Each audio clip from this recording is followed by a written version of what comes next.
চতুর্থ শ্রেণীর প্রিয় শিক্ষার্থী সালদার স্যার ইউটিউব চ্যানেল থেকে তোমাদের সবাইকে স্বাগতম। আজকে তোমাদের জন্য আরও একটি নতুন ভিডিও নিয়ে এসেছি। গণিত মডেল প্রশ্ন সেট 6 রায় ও মার্টিন প্রশ্ন বিচিত্রা সেরা প্রস্তুতি হিসেবে আজকের আলোচনা হবে গণিত মডেল প্রশ্ন সেট নম্বর 6। আর এই প্রশ্নটি তৃতীয় পর্যায়ক্রমিক মূল্যায়নের জন্য একটা ইম্পর্ট্যান্ট প্রশ্ন। আর স্কুলটির নাম হচ্ছে চন্দননগর মিউনিসিপ্যাল কর্পোরেশন স্কুল 2025 50 মার্কের এই স্কুলের প্রশ্নটি আমি বিশ্লেষণ সহ সম্পূর্ণ সমাধান দেখাবো তোমাদের এই ভিডিওতে। কাজে তোমরা যারা এখনও আমার চ্যানেলটিকে সাবস্ক্রাইব করোনি তারা এখনই চ্যানেলটিকে সাবস্ক্রাইব করে বেল আইকনটি প্রেস করে দাও। এখানে দেখতে পাচ্ছ তৃতীয় পর্যায়ক্রমিক মূল্যায়ন এক এক করে টোটাল 9 নম্বর পর্যন্ত অঙ্ক আছে। আমি প্রতিটি প্রশ্নে বিশ্লেষণ সহ সমাধান দেখাবো। আর এখানে তোমাদের পূর্ণমান 50, সময় থাকবে 1 ঘন্টা 30 মিনিট। তো প্রথম যে প্রশ্ন, কোন মৌলিক সংখ্যার উৎপাদক থাকে? আমি যদি একটা মৌলিক সংখ্যা ধরে নেই 2, তাই 2-এর উৎপাদক কয়টি থাকবে? 1 এবং 2, অর্থাৎ দুটি উৎপাদক থাকবে। তাহলে উত্তর হবে কি? দুটির উপরে আমরা টিক চিহ্ন দিই। এরপর আয়তক্ষেত্রের যে ধার বেশি লম্বা তাকে কি দৈর্ঘ্য, প্রস্থ নাকি উচ্চতা বলে? আমরা একটু আয়তক্ষেত্র যদি আঁকি, এটা হচ্ছে আয়তক্ষেত্র, ঠিক আছে? তাহলে দেখে বোঝা যাচ্ছে যে এটা দৈর্ঘ্য, এটা প্রস্থ। তাহলে দৈর্ঘ্যের ধারটাই বেশি লম্বা, তাহলে এটাকে আমরা কি বলবো? দৈর্ঘ্য। উত্তর হবে দৈর্ঘ্য। তাহলে দৈর্ঘ্যতে টিক মারবো। পরস্পর মৌলিক সংখ্যা জোড়া হলো।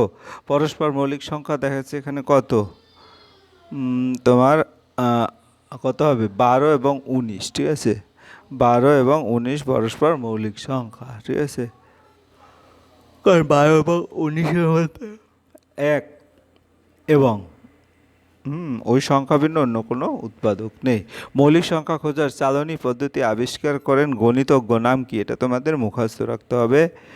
এটার নাম হচ্ছে গিয়ে হলো এরাটোস্থেনিস। এরাটোস্থেনিস। তাহলে এরাটোস্থেনিসের উপরে টিক মারবে। তারপরে 7-এর একটি গুণিতক হলো 3 × 7 = 21, 22 আর 23 হবে না, এখানে 21 হবে উত্তর। তারপরে দুটি যমজ মৌলিক সংখ্যার বিয়োগফল সর্বদাই 2, এটা একটা সংজ্ঞাই আছে, কাজেই 2 হবে। 2 অঙ্কের বৃহত্তম মৌলিক সংখ্যা হলো 97।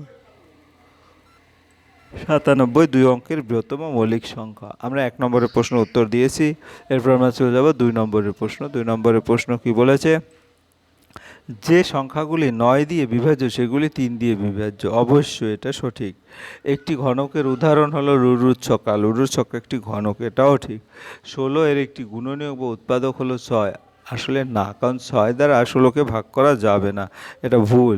একটি আয়তঘনের 4টি তল থাকে, একটি আয়তঘনের 6টি তল থাকে, এটা ভুল। 2 নম্বর প্রশ্ন তোমরা বুঝতে পেরেছো। এরপর 3 নম্বরের প্রশ্ন দেখব। শূন্যস্থান পূরণ করো। যে ত্রিভুজের 3টি বাহুর দৈর্ঘ্য সমান তাকে কি বলে? আমরা জানি ত্রিভুজের 3টে বাহুর দৈর্ঘ্য যদি সমান হয় এরকম করে, তাহলে সেটা হবে সমবাহু ত্রিভুজ, ঠিক আছে? অর্থাৎ এই 3টা বাহু যার সমান, তাহলে আমরা সমবাহু ত্রিভুজ লিখে দেবো। সবচেয়ে ছোট মৌলিক সংখ্যা হলো আমাদের 1কে কিন্তু মৌলিক সংখ্যা বলে না, 2, তাহলে 2 হবে সবচেয়ে ছোট মৌলিক। 9-এর গুণনীয়ক সংখ্যা 3টি। কিভাবে? 1, 3 এবং 9, এরকম 3টি। তারপরে এইখানে দেখো বিন্যাসের পরেরটি, যেমন এ আছে, বি আছে, সি আছে, ডি আছে, তাহলে পরেরটা হবে ই, অর্থাৎ এখানে ই হবে। তারপরে কি হবে? এখানে এস আর উল্টা করে, তাহলে কিউ পি, তাহলে কি হবে?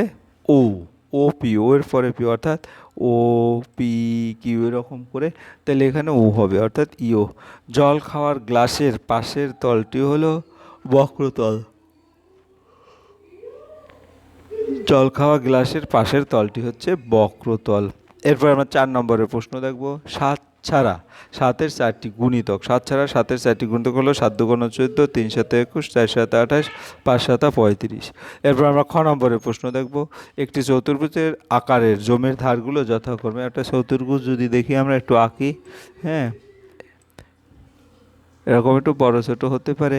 তাহলে এটা যদি 4 সেন্টিমিটার হয়, এটা ধরলাম 11 মিটার, এটা 9 মিটার, এটা 12 মিটার, এরকম, ঠিক আছে? তাহলে আমাদের কী করতে হবে, ধারগুলোর দৈর্ঘ্য 4 মিটার, 11 মিটার, 9 মিটার, 12 মিটার। তাহলে পরিসীমা হবে 4 মিটার যোগ 11 মিটার যোগ 9 মিটার যোগ 12 মিটার, অর্থাৎ 36 মিটার। এভাবে তোমাদের 36 মিটার হবে পরিসীমা। এরপরে আমরা গ নম্বরের প্রশ্ন দেখবো, দুই যারা যমজ মৌলিক সংখ্যার উদাহরণ দাও। হ্যাঁ, তো যমজ মৌলিক সংখ্যাটা কি? টুইন প্রাইম নাম্বার, যেটা মনে হলো দুটি মৌলিক সংখ্যা যাদের মধ্যে পার্থক্য হচ্ছে 2, যেমন 3 এবং 5 দুটি মৌলিক সংখ্যা এবং এদের বিয়োগ করলে বিয়োগফল 5 থেকে 3 গেল 2 থাকলো, তাই এটি যমজ মৌলিক সংখ্যা। তাহলে এখন দুই জোড়া যমজ মৌলিক সংখ্যার উদাহরণ যদি দেই 3, 5 এবং 5, 7। হ্যাঁ, এরপর আমরা চলে যাবো পরের প্রশ্ন, সমবাহু ত্রিভুজ কাকে বলে? হ্যাঁ, সমবাহু ত্রিভুজ বলতে সেই ত্রিভুজকে যার 3টি বাহু সমান এবং 3টি কোণও সমান হয়, অর্থাৎ 3টি বাহুর দৈর্ঘ্য সমান এবং প্রতিটি কোণ 60 ডিগ্রি হয়। উদাহরণ, একটি ত্রিভুজের 3টি বাহু যদি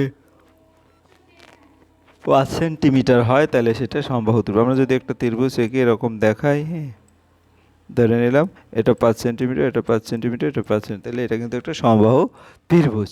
এরপর আমরা চলে যাব পরের প্রশ্ন, 5 নম্বর, প্রদত্ত সংখ্যাগুলোর মধ্যে মৌলিক সংখ্যায়, হ্যাঁ, এরকম গোল দাগ দাও আর যৌগিক সংখ্যা হচ্ছে তোমার বক দাগ দাও। তাহলে আমরা যদি দেখি মৌলিক সংখ্যা কি 31, তাহলে 31-এ আমাদের গোল দাগ দিতে হবে। তাহলে আমরা এখানে একটা গোল দাগ দিই, ঠিক আছে।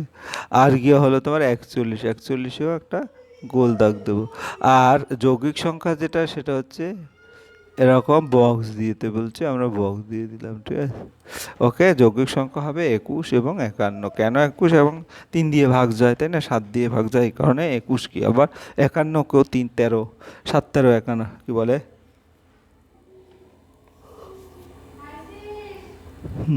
এরপরে তোমার কি হলো পরের প্রশ্ন দেখব। পরের প্রশ্ন, প্রদত্ত জ্যামিতিক চিত্রগুলো কোনটি কি কি কি বলে? যেমন এটা আয়তক্ষেত্র, এটা হচ্ছে তোমার কি ত্রিভুজ, এটা হচ্ছে বৃত্ত এবং এটা বর্গক্ষেত্র। এভাবে তোমরা সুন্দর করে লিখে দেবে।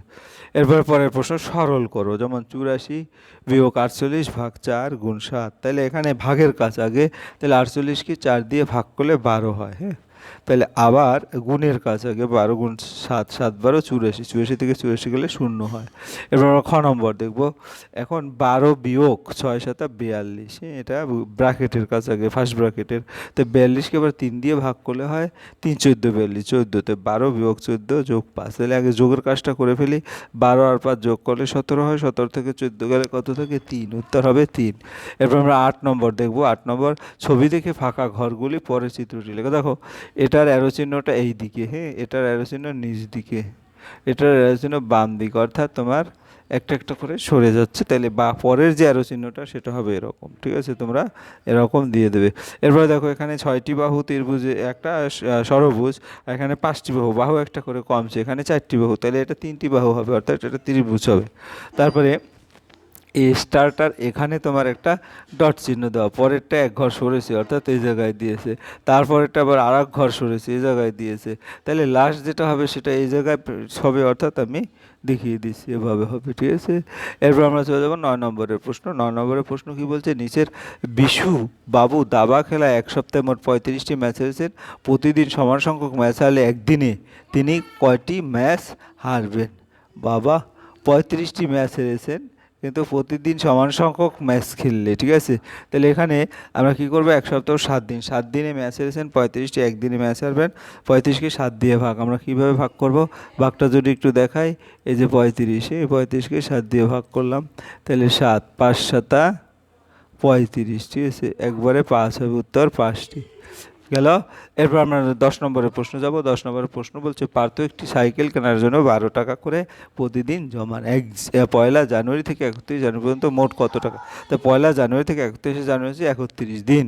তাহলে পার্থ একদিনে জমা করেন 12 টাকা, 12কে আবার ভাঙালে 2 গুণ 2 গুণ 3 টাকা। সুতরাং পার্থ 31 দিনই গুণ করতে হবে। তাই গুণটা আমরা কীভাবে করব, 3 আর 31-এর সাথে গুণ করলে 93, তারপরে 93-এর সাথে 2 যদি গুণ করি তাহলে 186, হ্যাঁ, এই দুটো।